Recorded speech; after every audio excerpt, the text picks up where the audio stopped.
for his bath from the very next day, that is on Saturday, to the next Friday. So he would start collecting wood, chips, and here and there, getting his store ready, and he would put his pot on the fireplace, etc., and get ready for his preparations. He'd start sewing his shirt.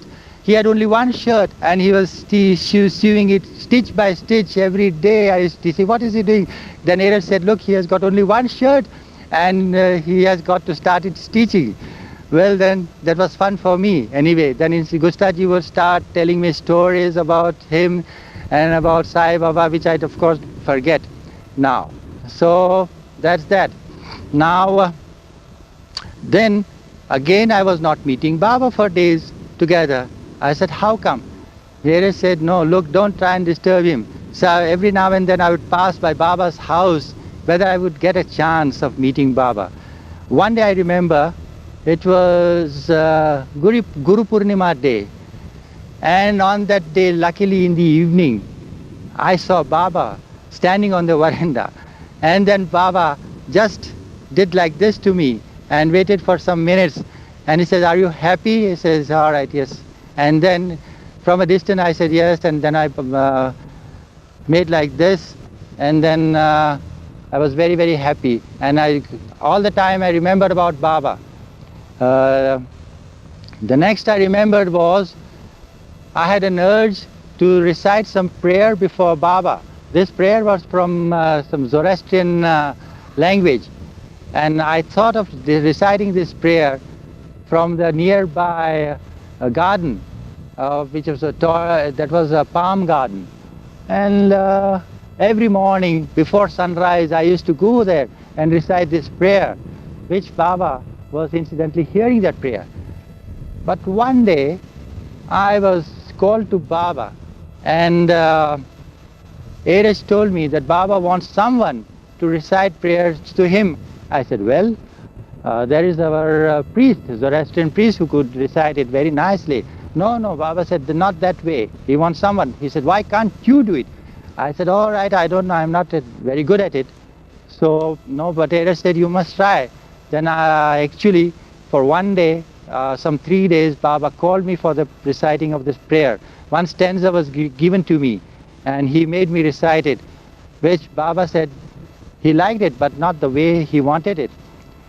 So, for some quite a number of days, Baba made me repeat one stanza of that prayer repeatedly to him, over and over again.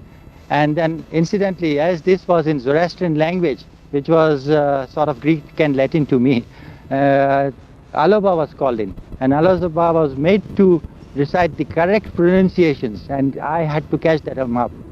And then finally, when Baba was ready for these prayers, he made me Kohiyar. Kuhu means the mountains, and Yar means the friend from the mountains. This is what Baba named me. I first saw Baba in 1947 in Satara. He was having a March darshan, and we were all invited there, and my father, mother, and the whole family went there, and he beckoned my father and gave him prasad of some fruit, which we enjoyed later on. Then he told my father, Baba told my father, yes, what the meaning was, that he told my father that he was the God-man. Later on, I never met Baba for several years, till 1954, when Baba came over to Mahabaleshwar. I had a strange dream, and in that dream I first saw Sai Baba, and then Sai Baba beckoned me and told me why he had come to Mahabaleshwar. And later on, only after about a month, I met Meher Baba. I was very much attracted to Baba then, and so I thought of sending him some flowers. So I sent him some roses. These roses I sent to him without my giving him any intention of giving him my name or address. In the afternoon, the whole Mandali was sent to me. That is, Eraj and Pendu and the whole Mandali came to me. And he says, "Did you send flowers to Baba?" I said, "Yes." Then I said, "Why did you do it in this sort of way? You ought to have sent these flowers in the most practical way, and Baba didn't like the way you sent him the flowers." So I said, "I'm sorry about it." Then later on, he says, "Very way, don't come to Baba till you are called for." So I kept my patience for some months. And then in April again, I remember the dates, and it was 7th of April. Again I got the urge of meeting Baba. So someone told me that Baba is on an early walk. So I went for that place. That was on the Satara road from here, about 1 mile. And I incidentally met Baba walking along with Rano. And then I went to Baba. I just met him, didn't again introduce myself, and then ran back to my house. And that same afternoon, I had to go to Bombay for some of my important work. And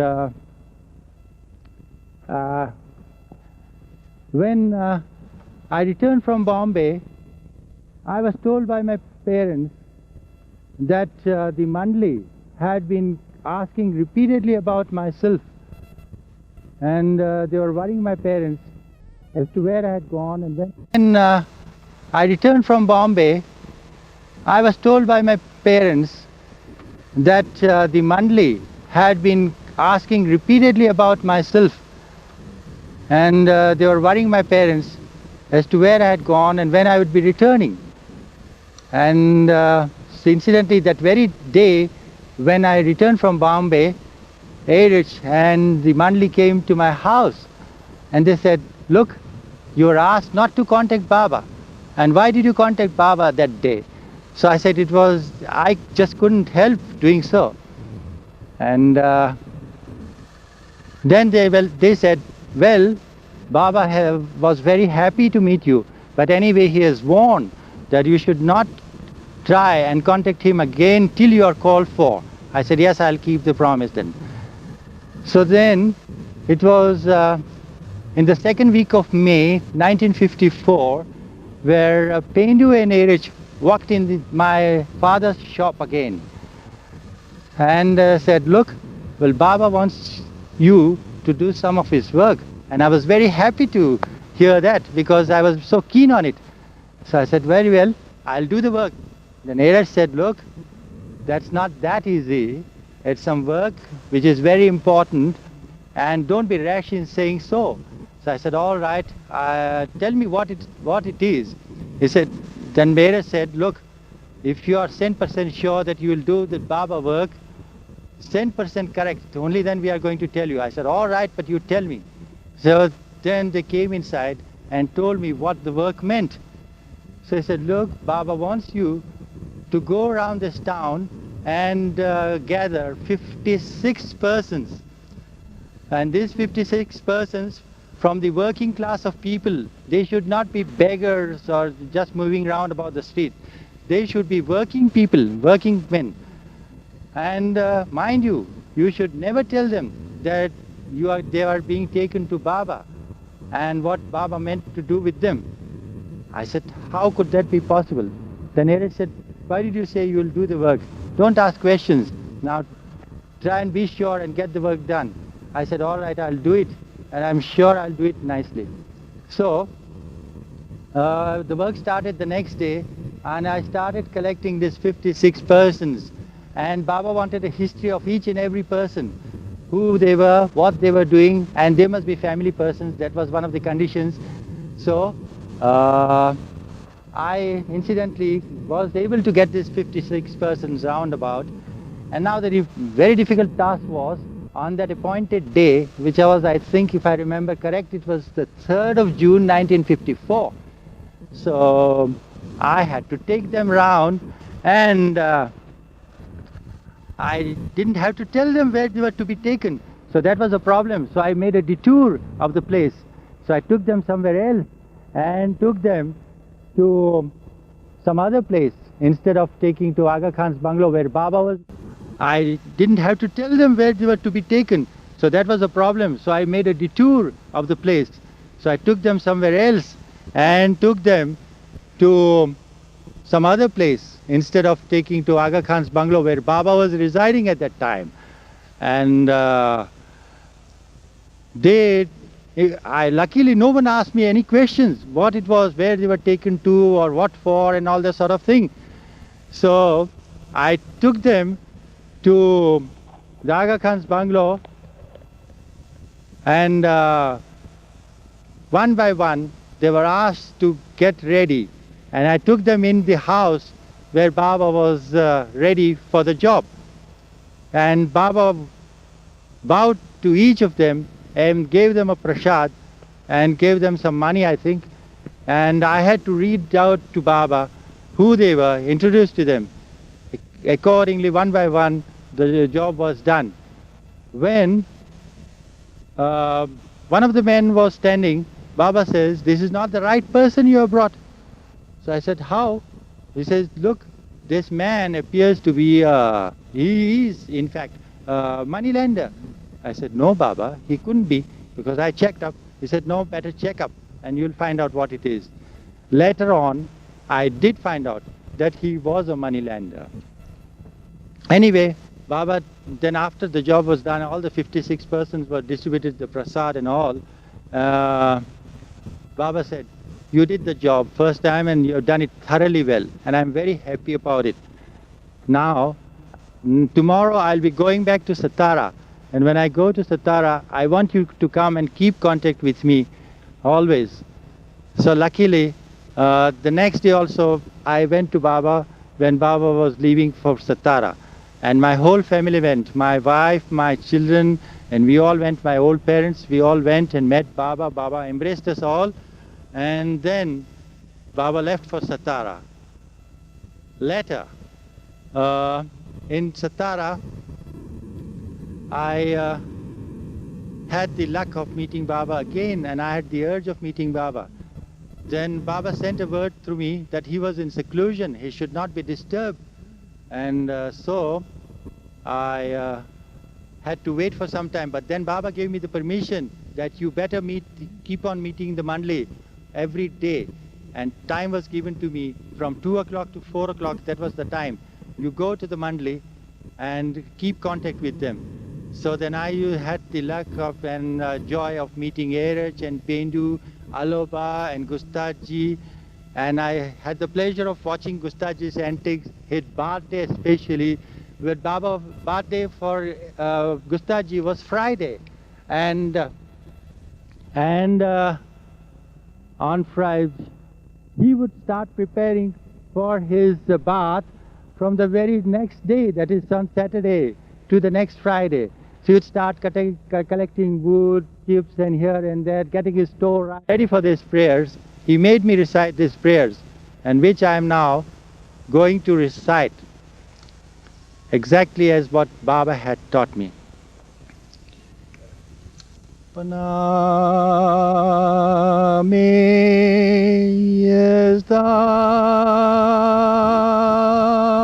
yezdan sataim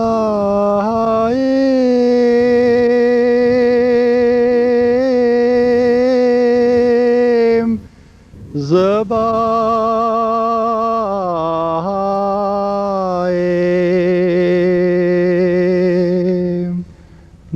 nahadarahu ramazda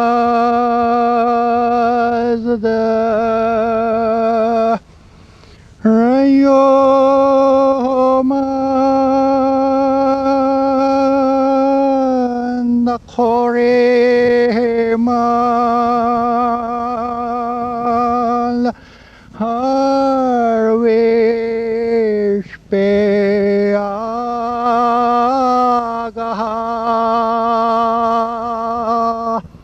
keradekar khoda vande khoda vanadal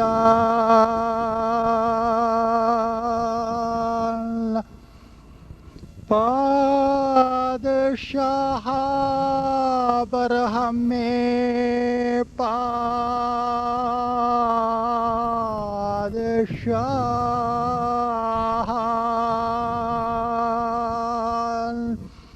Negehedar Khaliq Makhluq Al-Razaq Rozi Dain Dahe Kahadir O Kabir O Qadim Bakshayande Bakshayerdigard Meheraban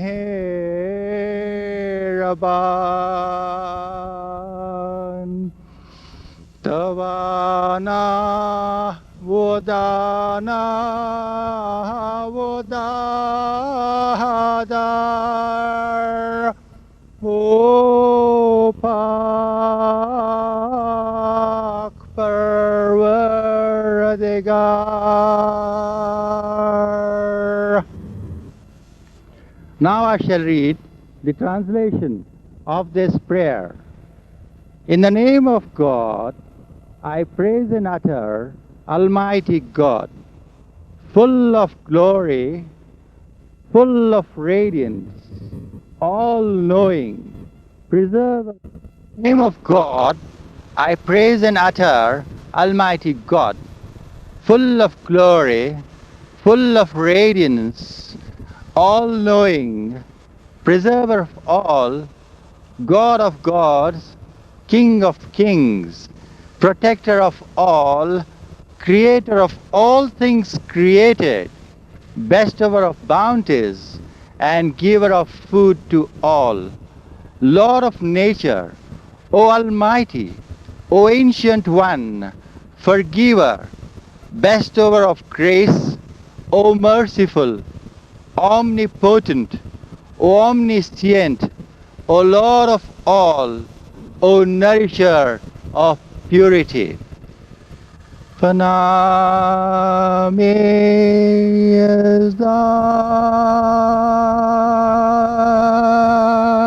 Yazdan Satayim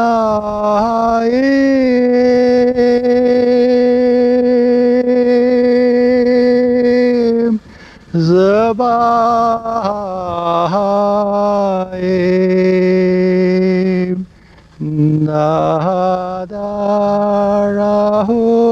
Ramazda Rayoman Koremal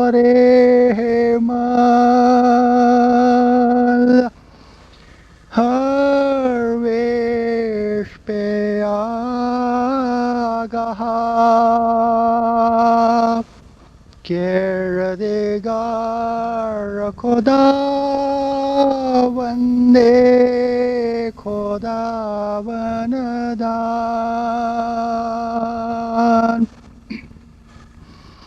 Padshah Barhame Padshah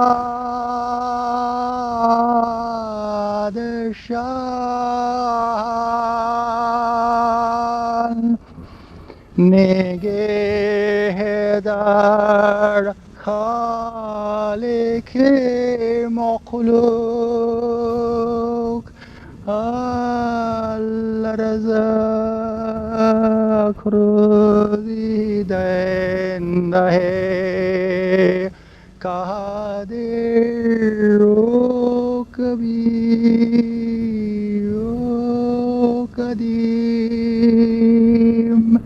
Bakshayande Bakshayerdigard Meheraban Tavana Vodana Vodadar O Pak Parvardigar, Pak Parvardigar. Jai Baba. Now, there's a story about this prayer.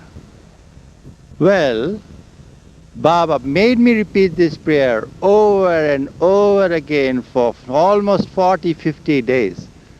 And one day, he asked me to go to Pune to recite this prayer before Gaimai, Erich's mother. And I had to go and recite this prayer. And they wanted to learn this prayer. So I taught them this prayer.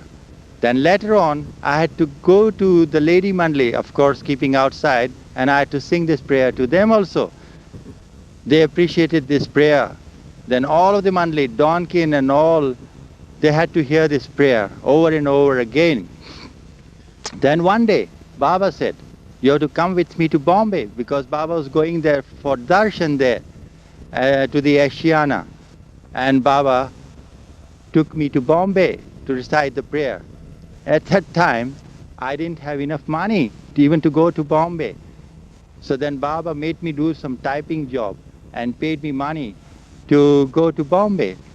And I went to Bombay to recite this prayer. And I recited the prayer before a group of Zorastrian ladies. And they all liked it immensely. And then Baba said, look, this is how the prayer is meant to be said. And it's not to mumble jumble. That's how you recite in the Zoroastrian temples. That's that. And then on my way back, Baba said, you have got to come with me in my own car. But he said, unfortunately from Bombay to Pune, I've got some more people with me. There's not a seat enough for you. So you join me from Pune onwards for the journey to Satara. So Aloba and myself entrained at Bombay in the morning train. And we left for Pune. I think it was 7 o'clock in the morning when we entrained. We left the outskirts of Bombay. And some mischievous thought occurred to me. I said, look, Baba is God. If he wants, he can stop this train this very minute. And lo, believe me, the train stopped. And what happened? Just between two stations, we were stranded. What had happened was the cables on the top and the current catcher on top of the electrical engine had snapped to pieces. It was a very funny sort of incident. And then we were stranded for hours together, and we couldn't reach Pune at the scheduled time. And Baba was asking Erich to go and fetch us from the railway station at Pune, and we wouldn't come. Said what had happened, and repeatedly Erich would come to the Pune station, we were told later, to go and find out as to why we had not come. It was so. With Ramdas, there was one yogi. Now this yogi asked Ramdas whether he can't cross over the river in the floods. And Ramdas said, no, we can't. Well, I think I didn't tell you that Ramdas was a guru, was a master in Shivaji's time, residing near Satara. And Ramdas says, well, I don't know how to cross the river in these floods. Usually I take the boat, and for which it's a penny fare. It's hardly a penny. So I wait for the floods to subside and then cross over the river. The yogi said, no, how could that be? I can cross it over just like this. Well, I'm surprised, Ramdas said. And the yogi said, well, I'll do it for you. If I want, I'll go along and cross the river myself. So he walked on the water, they say, and he came back walking on the river. Ramdas said, is that so? Well, this is the fare I can give you for, and kept a penny in his hand. Well, he said, what's this for? It's your fare, he says. Why are you wasting your energy? It's hardly worth a penny, he says. I would not do such a cheap sort of thing. it's senseless to do such a thing. So Baba said, that's that. That's exactly what has been done by you. It's senseless to harass people like that and do such cheap thoughts. It's senseless. So that's that now. Now, whenever there was an occasion, Baba made me recite this prayer over and over again. And even when Baba came to Mahabaleshwar, I had to recite this prayer to him. And then in Sahwas of 1955, I had to recite this prayer before Baba. And then again in 58, this was to be recited before the group of Sahwasis. And so that kept on for a long time. And till today, of course, I always repeat this prayer. And Baba said, one day you will find out what this prayer means. Well, today I know that this prayer is going to reach the far corners of the world exactly as Baba had said. And this is what is happening. That's that. Now, I would like to tell you some other stories about Baba. One day in 1955, that was, I think, the date was given by Baba to me to be 7th of April 1955. And I got a letter from Marriage that select a secluded spot and get the spot, to the spot 100 people. And these 100 people should be from the locals, men and women. This 100 people should be from the local population, men and women, and from all walks of life, community. And they should not be beggars, mind you, they should be working class of people, should be from the local population, men and women, and from all walks of life, community. And they should not be beggars, mind you, they should be working class of people. And Baba knew that I knew the job well, because he had first told me about this 56 people and now these were 100. So I went around the town getting information about this 56 people, this 100 people, I'm sorry. And on that appointed day, on the 7th of April 1955, I selected a spot very near this Ripon Hotel and brought them to the spot where Baba had previously come in and sat. Now Baba washed feet of all these 100 people one by one and gave them prasad, and I had to read out the individual record of these people, what they were doing and all this biography of these people. And there was a man with a silver chain on. And Baba said, look, this man appears to be prosperous. He has got a silver chain on and a medallion on it. So he appears to be quite a well-to-do man. I said, no, Baba, he is from a normal walk of life. He's a working class of men. So Baba then laughed, he smiled, and he said, no, don't worry, this time you have brought the right man, don't worry. He's not a moneylender this time, all right. Then there was some washermen, some working people, and all that sort of thing. Baba was very happy. Then Baba, we had a sort of a picnic there, and Baba made me recite that prayer again. And then there was one Sahasrabudhe Master, who was a very old devotee of Baba. And this Sahasrabudhe was a local man. He had always helped Baba when there was a Sahwas in Naga. And he used to cater for almost 1,000 people at a time. He was very expert in it. So I remember Sahasrabudhe was there, and of course the Erich and the Mandali, some of the Mandali, Pendu was there. And after the picnic, we went to for a drive to Arthur Seat. Baba took us to Arthur Seat. And then I'll tell you a story about Arthur Seat, which is very near about here, about 7-8 miles here. In the front, we just see a point which is just near Arthur Seat. And I'll tell you later on a story of Arthur Seat, where Baba had told a beautiful story. But I'll tell you the story right on the spot, if you like. And then later on, Baba told me, I would like to see your parents.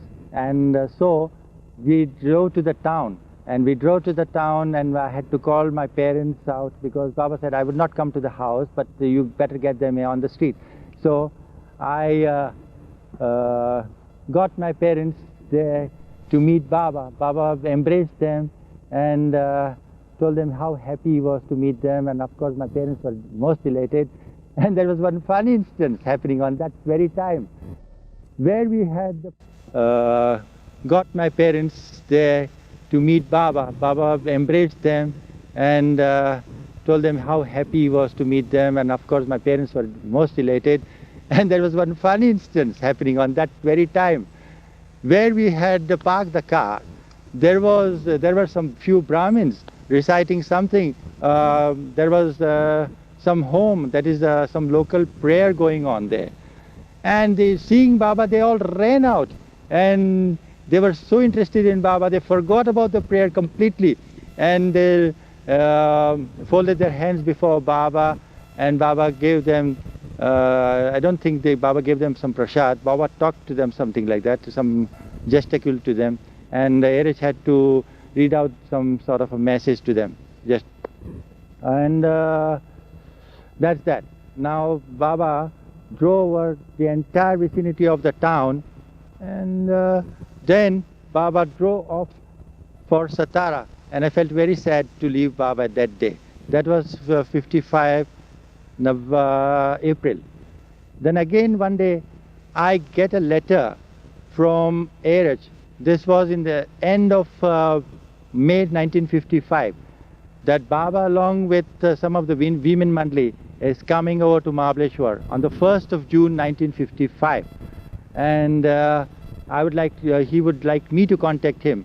And he asked, he gave some instructions that my mother should cook for him some rice and masala dal, and actually I should not even tell my mother as for whom the cooking was to be done for. So, but then on the 1st of June, when the day arrived, in the morning I told mother that I would like her to cook some masala dal and rice. It's known as dhan shak in Parsi. So she cooked for me. Then she asked me, how did I want this thing to be? Then I said, I'm going out for a picnic with someone and I'd like to carry it. So I had to carry it myself for Baba. And then we drove around the important places here. Then Baba particularly asked me that he would like to go to a spot from where Pratapgarh is seen. Now, for your interest, I would like to tell you, Pratapgarh is a fortress of Shivaji. You might have heard and you might have known of Shivaji, that he was the local chieftain 300 years back. And he did a lot of work for his own people here. He fought some wars, local wars, and he had fortresses all around Maharashtra, not only in Maharashtra, in Gujarat and so many places. He is a very important person. So he would like to see the place from where the fortress is being seen. So I took him to a point from where the fortress can be very easily seen. So Baba walked over the point and walked to and fro, and Baba said, my work is done. I didn't know at that time what the work was, from where the fortress can be very easily seen. So Baba walked over the point and walked to and fro, and Baba said, my work is done. I didn't know at that time what the work was, but I found out on the 1st of June 1955, a very important and a decisive meeting was being held in the local staff house, government staff house, where the leaders were deciding to raise a statue of Shivaji on the fortress. And that's what I believe, that Baba must have got the work done that way. And then I completely forgot about this incidents. Well, one day in 1958, when Baba had come here for rest after a service, he again evinced great interest in the statue, and he says, look, Kohiyar, you take me to the place where the statue has been installed. And we drove to the place that is Pratapgarh Fortress, and Baba of course couldn't walk the steps, so we had to point out to him, that's the statue there. And he felt immensely happy to see Shivaji sitting on the horse, pointing a sword that way. Of course, we'll take pictures of later on Pratapgarh Fortress and all that. So that's that. So that's the incidents in 58. Then I will tell you the instance of Baba visiting this Ripon Hotel. That was in November 56. And incidentally, that also happened to be 7th of November 56. And that was in connection with some very important work Baba was going to do. Baba resided here for the night, and the next day he said, look, take me to several places because I am planning an East and West gathering here, and I would like to see some important bungalows here. And he was also planning to place some people here, and this was going to be the central place where all the people could congregate and meet Baba and all this sort of thing, the usual Savas type of thing. So that was in 57. He stayed here. The women Mandali also came along, and they were staying in room number 10 in the corner there. Then there was, of course, Erich, and Baba slept in one of the rooms for the night, and then we roamed over all the places. My wife and my children, of course, had a good time. They were so happy to have Baba here, and they were immensely happy. They arranged for Baba's cooking and Baba's stay and all these arrangements. My wife did some festooning, that is toran, what we call in Gujarati, and then the chalk, the usual decoration and all that. They arranged for Baba's cooking and Baba's stay and all this arrangements. My wife did some festooning, that is toran, what we call in Gujarati, and then the chalk, the usual decoration and all that sort of thing. Baba felt immensely happy. And when I came to this Ripon Hotel, I was just, that 56 was my first experience of Ripon Hotel, because I had just taken over Ripon Hotel and I didn't know how to manage. So I was very poor at catering and all that sort of thing, and I didn't have the right crockery and cutlery for Baba. So Baba said, what have you cooked and all? He went into every detail, minutest detail of this. So then he made me go in and contact Shastrabuddhe, the man who I told about just now. And Shastrabuddhe came along and he managed the cooking, and he brought some dishes along with him, and so God's prasad was made, and we all enjoyed it that time. That was in 56. Then there is one instance when Baba came over in 1958, and in 1958 Baba stayed over for 1 full month in a place known as Shapur Hall, which is very nearby. Now the Shapur Hall, when Baba was coming to the Shapur Hall, he sent me instructions through Erich that no one should know that Baba is coming and staying over to Mahabaleshwar. And I have not to tell even my parents, not even to tell my wife or my children that Baba is coming and staying over here. But my wife somehow found out. I forgot the letter on the table, and she read the letter of Erich, and she says, well, Baba is coming over, and she wanted to make some arrangements for his arrival. But there was a clear-cut warning for her that she should not try and contact Baba or try to see him. So she, anyway, she felt no, because God-man is coming to our place and we must try and welcome him. So she went over trying to make preparations for Baba's arrival. But when she was going to get some stencils, you know those chalk, what we put, those stencils, her leg slipped and she fell, and she developed a very sore knee, and it was so painful she had to be bedridden for practically the entire stay of Baba, for the month. And then when Baba arrived, he asked me in his usual with a smiling face. He said, "What happened?"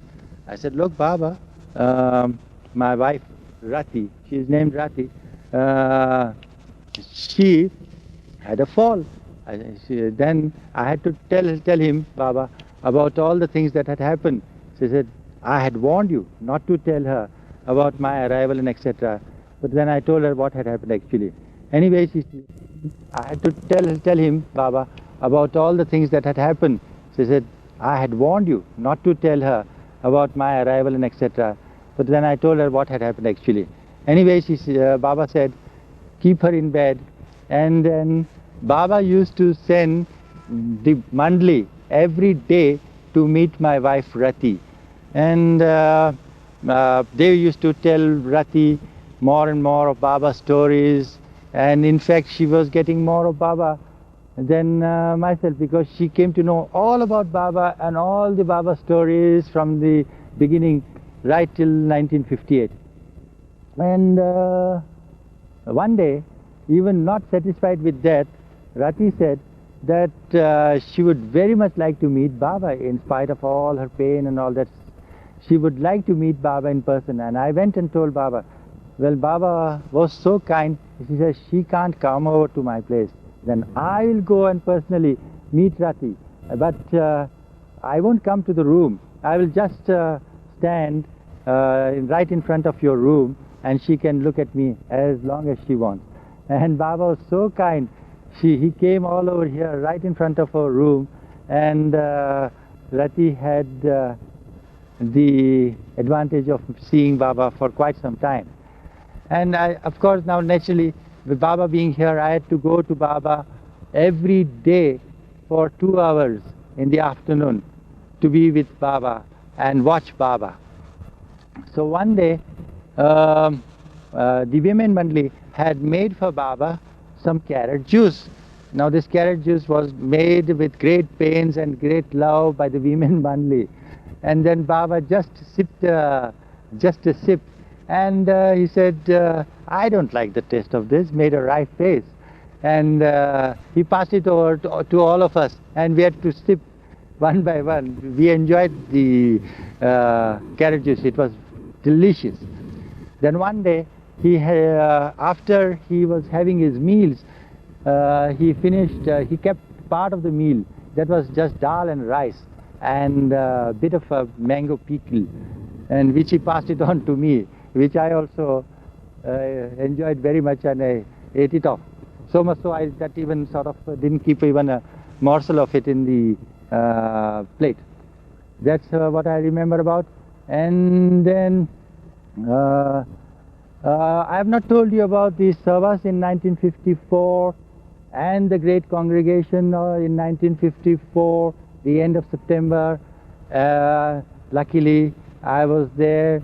And when Garge Maharaj was there in 1954, it was, I think, 12th of September of 54, and I saw a huge congregation of thousands upon thousands upon thousands. I think it was tens of thousands of people gathered together.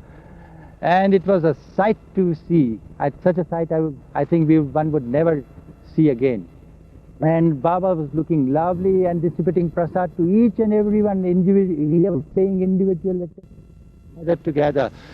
And it was a sight to see. Such a sight I think one would never see again.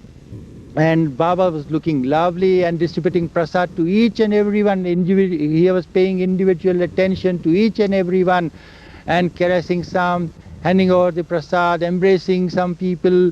Some people were in tears, and it was a sight of sight, and Garge Maharaj and all were there. And that was in 54. Then after that, there was mass feeding of the poor, and Baba and Garge Maharaj were sharing the food with them. And I remember Baba and Garge Maharaj were sitting and having the food. I happened to be nearby, and Baba gave some prasad to us, and we enjoyed that prasad also very much. That was in 54, 12th of September. Then I was called again for the big day. That was the declaration, universal message, I think it was. And that was the day when thousands and more people had gathered at Meherabad. And just before this program, it started pouring and pouring and pouring. It poured and poured such a lot that the whole place got flooded. There was ankle-deep water everywhere, and the fields round about were so much flooded that one had to wade through them. Some fields were so soft that we sank in quite knee-deep, I remember. And then there was a problem of cooking and making food arrangements for all the sort. But Baba looked and supervised to each and everything himself. And he looked, and then he made us take aspirin, all of us. So many tablets of aspirin were called for, and each and every one of us was given aspirin so that we couldn't catch cold. So and then the great time came for the gathering and for the declaration and all. The Baba was sitting on a dais, beautiful, radiant face, lovely he was. And then the declaration was read over, and Baba embraced each and every one.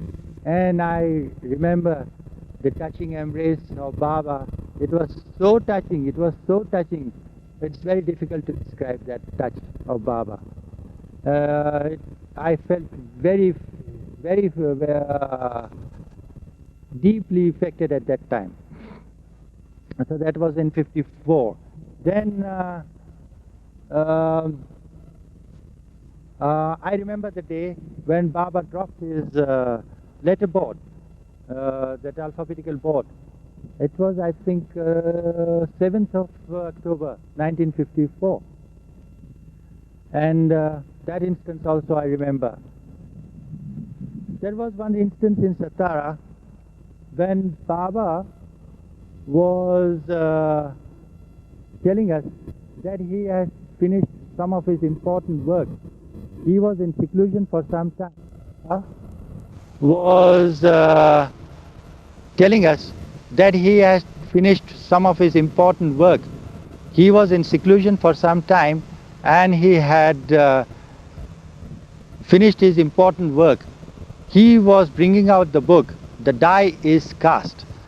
And I remember at that time he gathered all the Mandali and explained to them what it was. And then he asked us to repeat God's name. For instance, he asked me to repeat Ya Yazdan. And then Ramju Bhai, he had to repeat Allah's name, and so on and so forth. Someone had to say Om, someone had to say O Parvardigar, and all this sort of thing.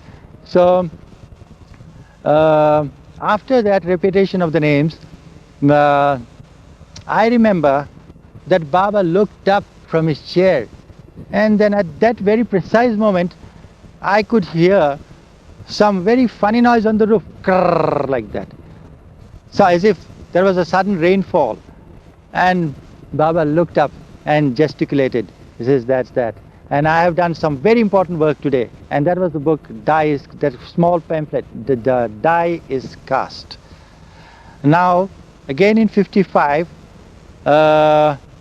one day I was sitting at my home, and a lady walks in, and he says, look, I want to meet Baba.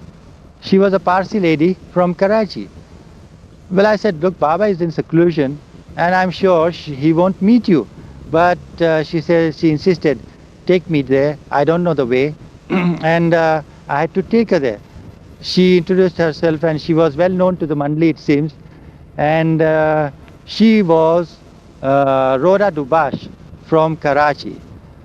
Baba allowed her to come in and met her, and then Baba asked me, go home, feed her, and then come back after your lunch.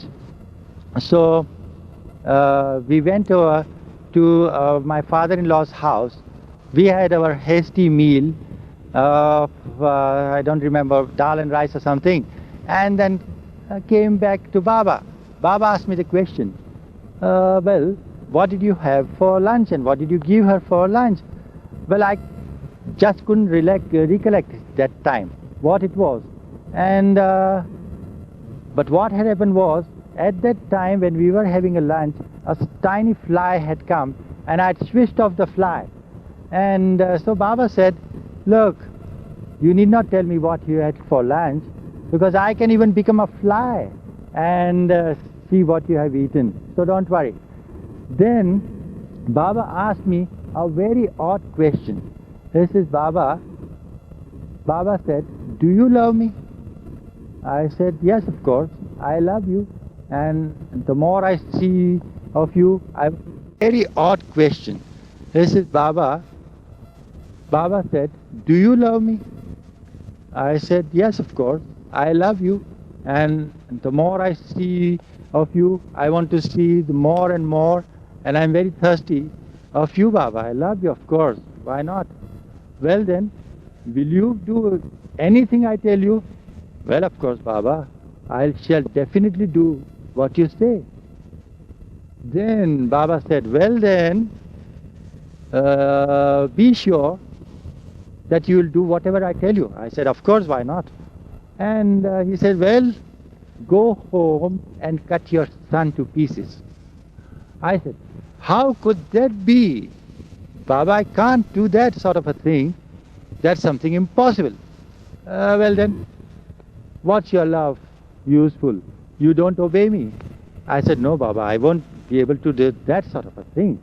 Then he asked a question straight away to Rhoda Dubash. He said, well, will you be able to do that sort of a thing? And she straight away said, yes, Baba, definitely I'll do that.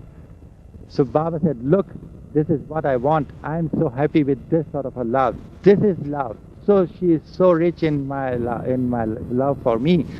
And then he says, Rhoda, I'm indeed very proud of you and very happy of you. And then Rhoda left for Karachi the next day. And after a few days, we were all shocked to get a telegram saying that Dubash's son had dropped his body. I was very shocked with that news. And later on we found out that what had happened was, this son of Rhoda had climbed on to the terrace of one of the buildings where she was residing there, and he was a small child, and he dropped from the terrace, and naturally after such a big fall he had died.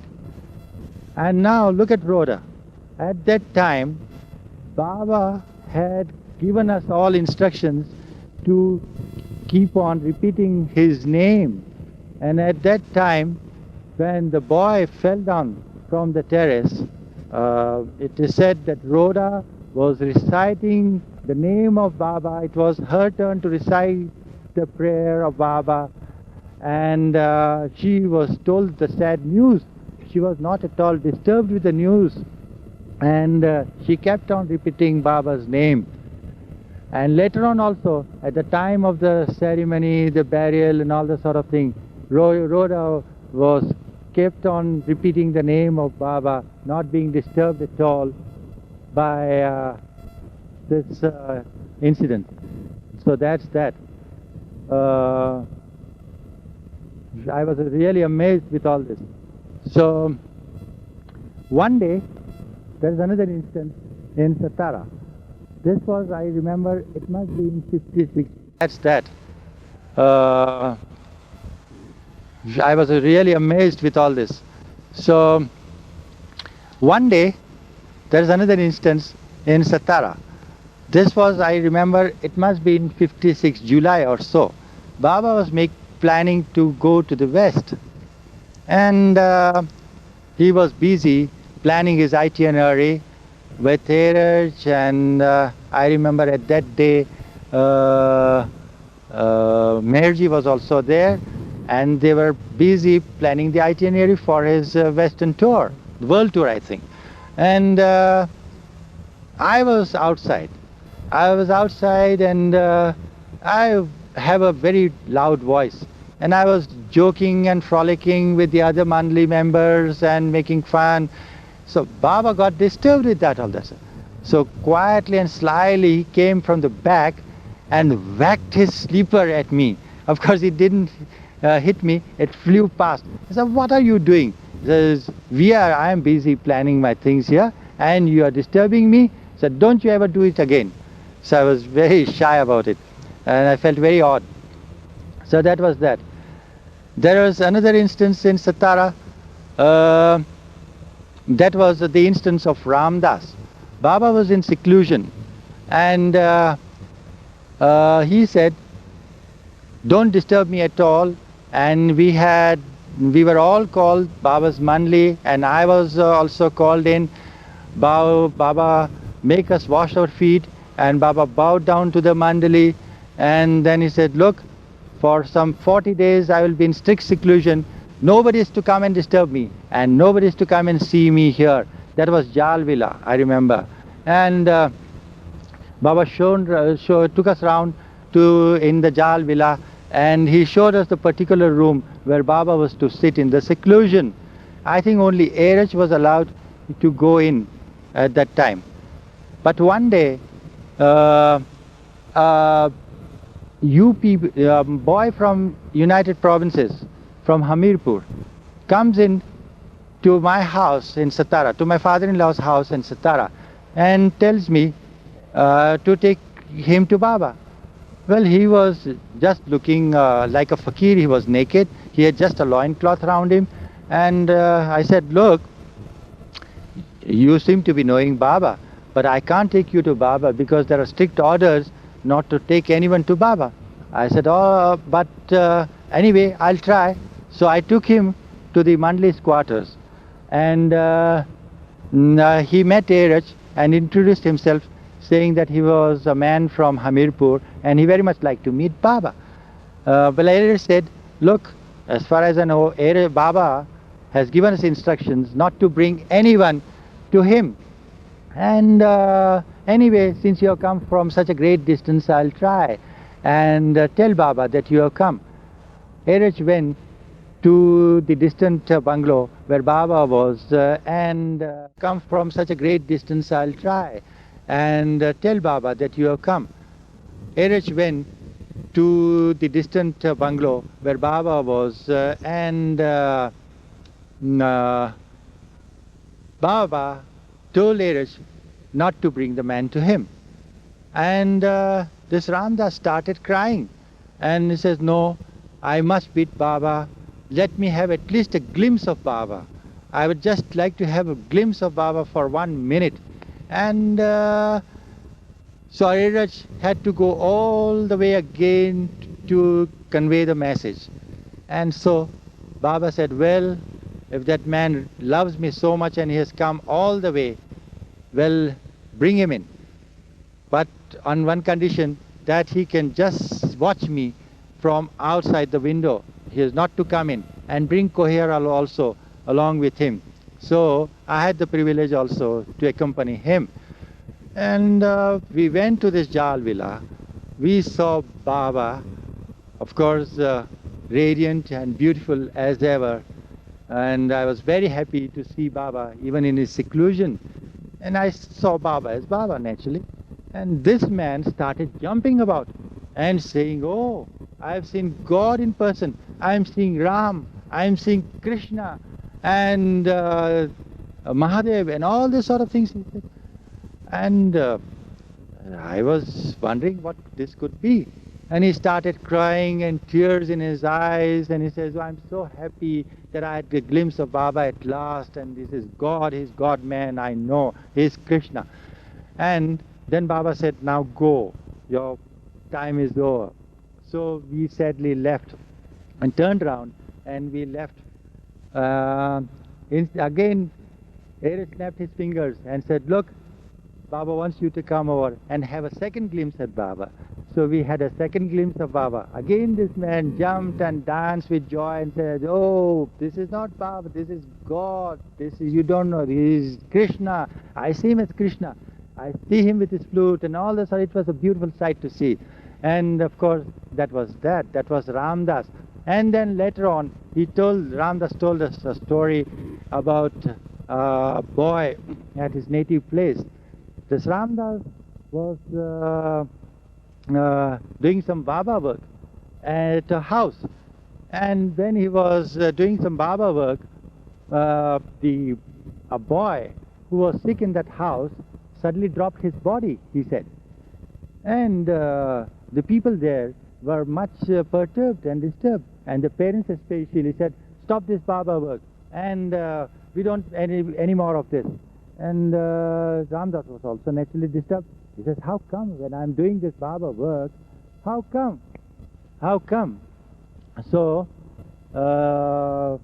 he was, Ramdas said, bring the boy on to me. The boy was taken by Ramdas on his lap, and he said, let the boy